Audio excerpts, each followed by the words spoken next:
sejam aplicados em prol dos mineiros. Então, a gente está votando aqui a autorização para que o governo de Minas possa realizar esses investimentos em prol dos mineiros. E aqui eu quero listar alguns pontos importantes. A gente tem 4,4 bilhões de reais em programa de transferência de renda pelos atingidos na tragédia de Brumadinho. E, mais uma vez, é com imensa tristeza que a gente vem falar das vidas perdidas nessa tragédia, das joias que ainda não foram encontradas, mas, mais uma vez, é parte da nossa responsabilidade atuar da melhor forma possível para garantir o mínimo de respeito a essas famílias e a tudo que aconteceu, em garantir que essa compensação seja uma compensação justa, que seja uma compensação que, de fato, gere resultados para os mineiros. Mais uma vez, isso nunca vai compensar totalmente e apagar tudo o que aconteceu, mas é importantíssimo que a gente tome decisões e iniciativas para que esse tipo de tragédia não aconteça nunca mais. E realizar os investimentos nesse programa de transferência de renda para essas famílias que foram atingidas e que já sofreram tanto, é o mínimo que a gente pode fazer.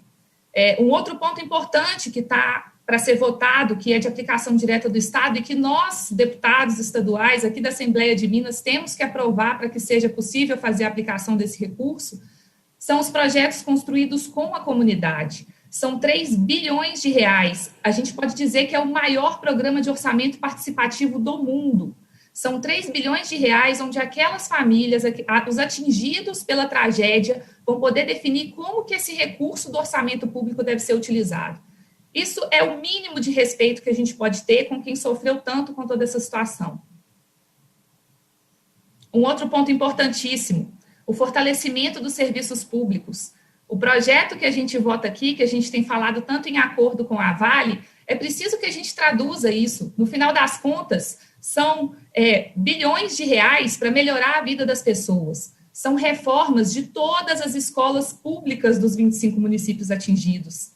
Isso é garantir uma possibilidade de um futuro melhor para essas crianças que já sofreram tanto durante tudo que aconteceu. Sem falar dos hospitais regionais. Os hospitais regionais que estão previstos nesse acordo, a gente precisa aprovar que esses recursos possam ser investidos, porque os hospitais regionais são hoje o que vão garantir, inclusive, uma maior eficiência, uma maior celeridade, um melhor atendimento de saúde, inclusive pelo SUS, para as pessoas. E aqui eu friso, Hospital Regional de Teoflotone, Hospital Regional de Sete Lagoas. Hoje, Sete Lagoas está numa situação difícil da Covid-19, é uma das micro-regiões que não pôde avançar para a onda vermelha e que continua na onda roxa. Para que esses hospitais sejam construídos, a gente precisa liberar os recursos do acordo. O que cabia ao executivo de negociar o melhor valor possível, em respeito a tudo que aconteceu, para que a gente tenha a mínima compensação justa para as famílias, para os mineiros que já sofreram tanto. E aqui é importante lembrar, essa compensação é a compensação pelos danos coletivos, o dano que foi causado ao Estado, o que o Estado quer retribuir para os mineiros. As compensações individuais continuam tramitando na Justiça, podem ser solicitadas. Aqui a gente está falando de danos coletivos, econômicos, ambientais, danos ao Estado que o Estado quer devolver para as pessoas.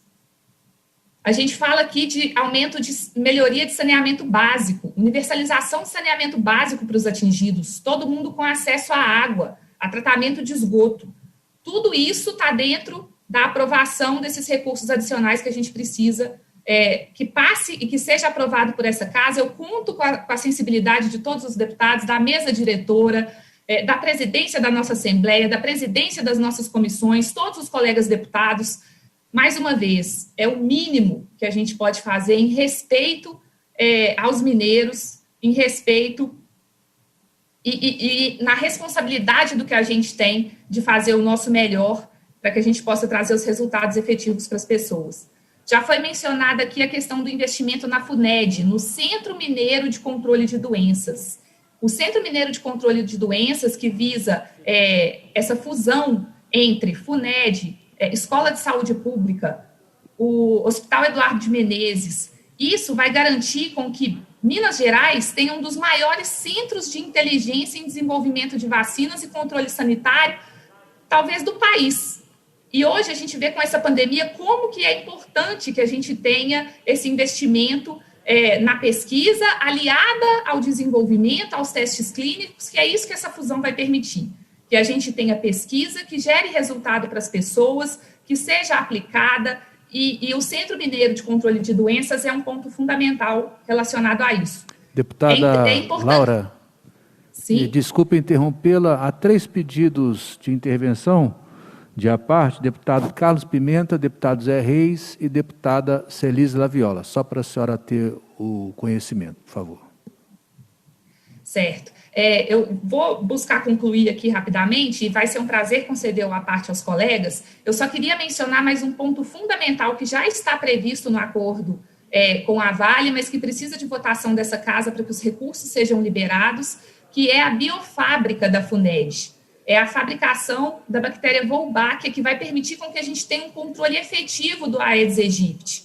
A gente está passando por uma situação extremamente crítica da pandemia da Covid, mas se a gente for pensar num horizonte um pouco mais amplo, uma das principais agruras, uma das principais questões de saúde endêmica que o nosso estado enfrenta é em relação à dengue, que também trouxe uma série de óbitos, e que é possível que a gente evite esse tipo de questões e essas questões de saúde relacionadas à dengue com essa tecnologia, com a biofábrica da FUNED, através da bactéria Wolbachia, que vai ser possível fazer esse controle no nosso estado. Mais uma vez, a gente precisa da aprovação do projeto para que isso seja possível, para que os recursos sejam incorporados e para que a gente possa realizar esses investimentos.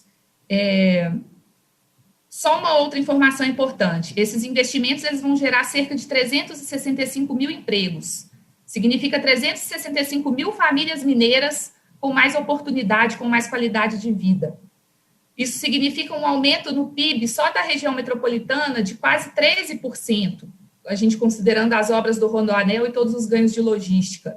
E eu falo desses números por último, porque eu quis mostrar antes todo o resultado que a gente tem direto para as pessoas, mas esses números, eles são muito mais do que números. Esses números são famílias com melhores condições de vida, esses números são famílias que vão ter melhores condições de dar alimento para os seus filhos, esses números são uma logística econômica que vai ser fundamental na recuperação pós-pandemia, e que a gente não pode deixar de tomar as decisões e as ações agora, porque se a gente deixar para depois, quando todo mundo tiver vacinado e quando as questões estiverem mais controladas no sentido de combate à pandemia, talvez seja tarde demais para muitas famílias que dependem de renda para poder alimentar seus filhos, para que tenham o desenvolvimento necessário.